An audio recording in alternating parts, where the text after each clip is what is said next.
రంగారెడ్డి, సంగారెడ్డి, మేడ్చల్, మల్కాజ్గిరి జిల్లాల్లోని భూముల వేలానికి మరో నోటిఫికేషన్ విడుదల చేసింది హెచ్ఎండీఏ. 3 జిల్లాల్లోని 26 ల్యాండ్ పార్సిళ్లను అమ్మకానికి పెట్టనుంది. రంగారెడ్డిలో 8, మేడ్చల్, మల్కాజ్గిరిలో 8, సంగారెడ్డిలో 10 ల్యాండ్ పార్సిళ్లను ఈ నెల 18న వేలానికి పెడుతోంది.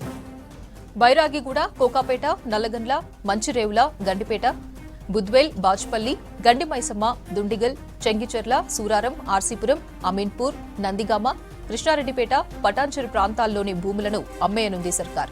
302 గజాల నుంచి 8,591 గజాల వరకు ఈ ప్లాట్లు ఉన్నాయి. భూముల రిజిస్ట్రేషన్ కు ఈ నెల 16 లాస్ట్ డేట్ గా ఉంది. ఈఎండీ చెల్లింపు కోసం 17 లాస్ట్ డేట్ ఇచ్చింది హెచ్ఎండీఏ. మొత్తం 2 సెషన్లలో 3 జిల్లాల్లోని భూముల వేలం చేపట్టనుంది. ఈ భూముల వేలంతో సర్కారుకు భారీగా ఆదాయం సమకూరనుంది. భూముల అమ్మకానికి సంబంధించి మరింత సమాచారం రాజు అందిస్తారు. రాజు, హెచ్ఎండీఏ నోటిఫికేషన్ కు సంబంధించి అప్డేట్స్ ఏంటి? రాష్ట్ర ప్రభుత్వం వరుసగా భూముల అమ్మకాన్ని చేపడుతుంది. ఇప్పటికే కోకాపేట భూముల అమ్మకం ద్వారా రాష్ట్ర ప్రభుత్వానికి 3,319 కోట్ల ఆదాయం వచ్చింది. ఇక మోకిలలోని 50 ఫ్లాట్ల అమ్మకం ద్వారా 121 కోట్లు వచ్చింది. ఇక నిన్న షాబాద్ లోని భూముల అమ్మకం ద్వారా 33 కోట్ల ఆదాయం వచ్చింది. ఇక రేపు బుద్వేల్ భూముల అమ్మకం చేపట్టనుంది ప్రభుత్వం. ఇప్పటికీ దానికి సంబంధించిన నోటిఫికేషన్ గత 4 రోజుల క్రితం విడుదల చేసింది.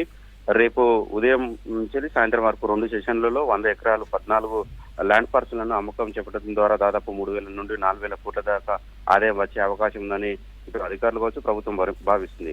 మరోవైపు ఇవాళ 3 జిల్లాలు రంగారెడ్డి, సంగారెడ్డి, మేడ్చల్, మల్కాజ్గిరి జిల్లాకు సంబంధించిన ల్యాండ్ పార్సల్లను వేలానికి పెట్టింది. ఇవి గతంలో కూడా వేలానికి నిర్వహిస్తే సరిగా రెస్పాన్స్ రాకపోవడంతో మళ్ళీ ఇవాళ దానికి సంబంధించిన షార్ట్ నోటిఫికేషన్ విడుదల చేసింది. ఈ వారం రోజుల్లోనే ఈ భూములకు సంబంధించిన ల్యాండ్ పార్సల్లను అమ్మాలని ప్రభుత్వం భావిస్తుంది.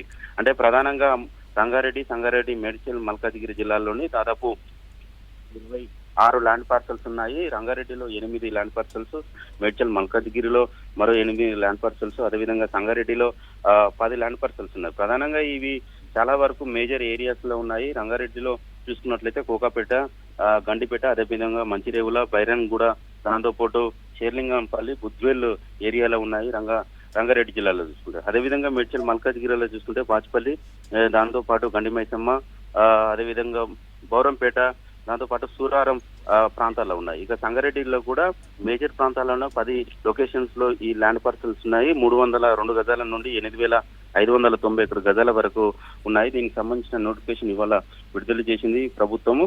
అయితే ఈ నెల 16న వరకు ఈ వేలంలో పాల్గొనవలసిన వాళ్ళు రిజిస్ట్రేషన్ చేసుకోవాల్సిన అవకాశం ఇచ్చింది. 16వ తారీఖు సాయంత్రం 5 గంటల వరకు టైం ఇచ్చింది. అదేవిధంగా 17వ తారీఖు నాడు ఈఎండీ చెల్లింపుకు సంబంధించిన గడువు ఇచ్చింది. అదేవిధంగా 18న ఈ 3 జిల్లాలకు సంబంధించిన ల్యాండ్ పార్సల్స్ ను 2 దశలుగా వేలం వేయనున్నారు అధికారులు. ఇప్పటికే అంటే వివిధ ప్రాంతాల ద్వారా వేలం ద్వారా పెద్ద ఎత్తున ఆదాయం వస్తుంది. ఈ 3 జిల్లాలకు సంబంధించిన భూముల వేలం ద్వారా భారీగా ఆదాయం వస్తుందని ప్రభుత్వం భావిస్తుంది. ఇటు హెచ్ఎండీ అధికారులు కూడా భావిస్తున్న పరిస్థితి కనబడుతుంది.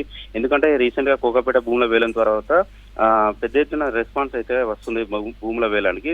సో గతంలో ఇవి అమ్ముడుపోలేని ల్యాండ్ పార్సల్స్ ఈసారి వేలం పెడితే చాలా మంచి రెస్పాన్స్ వస్తుందనే మా ఉద్దేశంతో దాన్ని షార్ట్ నోటిఫికేషన్ రిలీజ్ చేశారు. ఇవాళ రిలీజ్ చేసిన నోటిఫికేషన్ ఈ నెల 18న క్లోజ్ అవుతుంది. ఈ నెల 18న దీనికి సంబంధించిన వేలం జరగబోతుంది. అంటే 9 రోజుల కాల వ్యవధిలోనే ఈ టెండర్ సంబంధించిన ఈ ల్యాండ్ పార్సల్ సంబంధించిన వేలం ప్రక్రియ పూర్తి కాబోతుంది. రీసెంట్ గా బుద్వేల్ సంబంధించిన నోటిఫికేషన్స్ కూడా 6వ తారీఖు నాడు 4వ తారీఖు నాడు రిలీజ్ చేశారు. దానికి సంబంధించి రేపు కంప్లీట్ కాబోతుంది. కేవలం 6 రోజుల షార్ట్ నోటిఫికేషన్ లోనే బుద్వేల్ భూముల వేలం కూడా కంప్లీట్ కాబోతుంది. అంటే రాష్ట్ర ప్రభుత్వం ఒకవైపు ఆదాయం కోసమే షార్ట్ నోటిఫికేషన్ ను రిలీజ్ చేస్తూ భూముల వేలం ప్రక్రియ కొనసాగుతుంది. గతంలో చూసుకున్నట్లయితే భూముల వేలం సంబంధించిన నోటిఫికేషన్ ఇస్తే 25 నుండి 30 రోజుల వరకు గడువు ఉండేది. కానీ ఇవాళ చూసుకున్నట్లయితే కేవలం వారం రోజుల వ్యవధిలోనే ఆ భూములకు సంబంధించిన వేలం ప్రక్రియ పూర్తి చేయాలి, దాంతో ఆదాయాన్ని రాబట్టాలని ఒక లక్ష్యంతోనే ముందుకు పోతున్నట్లు అయితే మనకు స్పష్టంగా అర్థమవుతుంది. ఇవాళ రిలీజ్ చేసిన రంగారెడ్డి, సంగారెడ్డి, మేడ్చల్, మల్కాజ్గిరి జిల్లాలకు సంబంధించిన భూముల నోటిఫికేషన్స్ కూడా షార్ట్ నోటిఫికేషన్ ఇచ్చింది. దీని ద్వారా భారీ ఎత్తున ఆదాయం వస్తుంది అనే అంచనాలు అయితే ఇటు ప్రభుత్వం కోసం అధికారులు ఉన్నట్లయితే మనకు స్పష్టమవుతుంది. అప్పుడు